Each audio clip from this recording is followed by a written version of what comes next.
పిల్లోతో ఒత్తి చంపేద్దాం అనుకున్నారా? అలారం అన్నిసార్లు మోగినా లేవలేదు కదా, చచ్చిపోయావనుకున్నా. అప్పుడు తట్టి లేపాలి గాని తలగడ దేనికి? కొనూపిరితో ఉండి కాపాడి డాక్టర్ ఖర్చు పెడితే సేమ్ పెళ్ళం, అదే ఖర్చు లాయర్కి పెడితే కొత్త పెళ్ళం. ప్యాన్ లో దోసేసి పెడితే టేస్ట్ గా ఉంటది, ప్యాన్ ఇచ్చుకొని కొడితే మొహం పేస్ట్ అయిద్ది. మరి అలారం మోగుతున్నా చూస్తున్నావు కానీ లేస్తలేవు. నేను చూసానని మీరు చూసారా? చూశాను కాబట్టి పిల్లో తీసా, ప్యాన్ చూసి పెట్టేశా. అంతేగాని అలారం మోగ్గానే లేవరా? మోగింది నీ ఫోన్ లో కాబట్టి నువ్వే లేవాలి. మోగింది నా ఫోన్ లో అయినా మోగించింది మీ చెవులో కాబట్టి మీరే లేవాలి. ఎందుకు మోగించావు? ముహూర్తం దాటిపోతుంది కాబట్టి.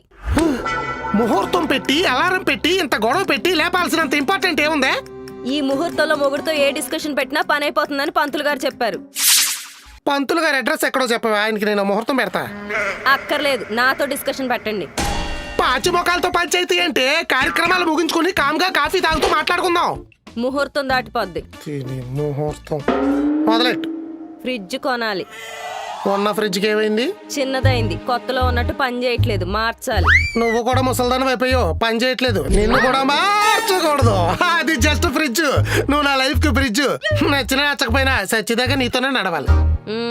నాకన్నా హైట్ ఉండాలి, 2 చేతులతో లాగటానికి 2 డోర్లు ఉండాలి, 50 kgs గ్రాసరీ పట్టేంత ప్లేస్ ఉండాలి, బయట పట్టుకోవడానికి వాటర్ ట్యాప్ ఉండాలి, మూవ్ అవడానికి వీల్స్, లాక్ వేయడానికి కీసు, పార్సిల్ చేయడానికి కేసు. వివరాలు చూస్తుంటే నన్ను విభాగాలుగా విడదీసి ప్లేసులో సర్దేసి మరకలు కడిగేసి పార్సిల్ చేసి పంపేసి ప్రణాళికలా ఉందంటే నేను అస్సలు అనుకోవట్లేదు. కానీ అంత పెద్ద ఫ్రిడ్జ్ దేనికి? ఇంట్లో ఉన్న వస్తువులు చూస్తే మొగుడేం సంపాదిస్తున్నాడో తెలుస్తుంది, ఫ్రిడ్జ్ లో ఉన్న వస్తువులు చూస్తే పెళ్ళాం ఎలా సంసారం చేస్తుందో తెలుస్తుంది. ఏ సీరియల్లో చెప్పారు? చిన్న ఫ్రిడ్జ్ వల్ల నా సంసారం చిన్నదని ఆ పక్కింటి లిగితే లెక్కలేసేసింది. నోట్లో ఆటం బాంబు కొక్కాల్సింది, ఫ్రిడ్జ్ చూసి సంసారాన్ని లెక్కేసిందే. సింగిల్ డోర్ ఫ్రిడ్జ్ వాడుతున్నారా? పప్పులు ఉప్పులు ఎక్కడ పెట్టుకుంటారు? ఓహో, డబ్బాల్లోనా అంట.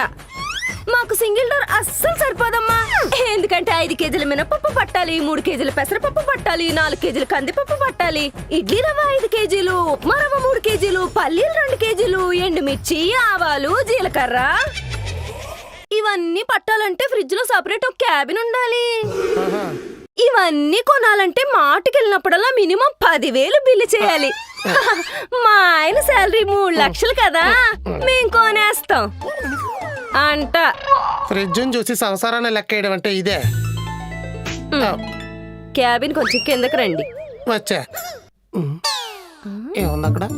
రుబ్బిన పిండ్లు పచ్చళ్ళంటే అంత తక్కువ ఉన్నాయి. కూరగాయలన్నీ కలిపిన కిలో కూడా లేవు. మీ బాల్కనీలో పళ్ళ తోట ఏమైనా ఉందా? ఫ్రిడ్జ్ లో అసలు ఫ్రూట్సే లేవు. చాలా ఖాళీగా ఉంటారనుకుంటా. మీ కిచెన్ నుంచి రోజు మిక్సీ సౌండ్, గ్రైండర్ సౌండ్ వస్తది.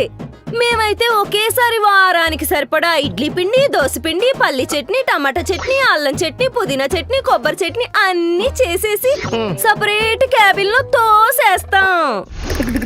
మాది డబుల్ డోర్ కదా, పైగా మేము ఎంత ఖాళీగా ఉండం. ఏం చేస్తారంట? షాపింగ్లు, కిట్టి పార్టీలు, ట్రిప్పులు, సినిమాలు, రీల్స్, వ్లాగ్లు, ఇంటర్వ్యూలు, ఇవన్నీ చేయటానికి మా ఆయన శాలరీ 3 లక్షలు కదా, చేసేస్తాం. దీని క్యాలిక్యులేషన్ కి కరెంట్ ఎట్టా? అందుకే నాకు డబుల్ డోర్ ఫ్రిడ్జ్ కావాలి. ఎందుకు?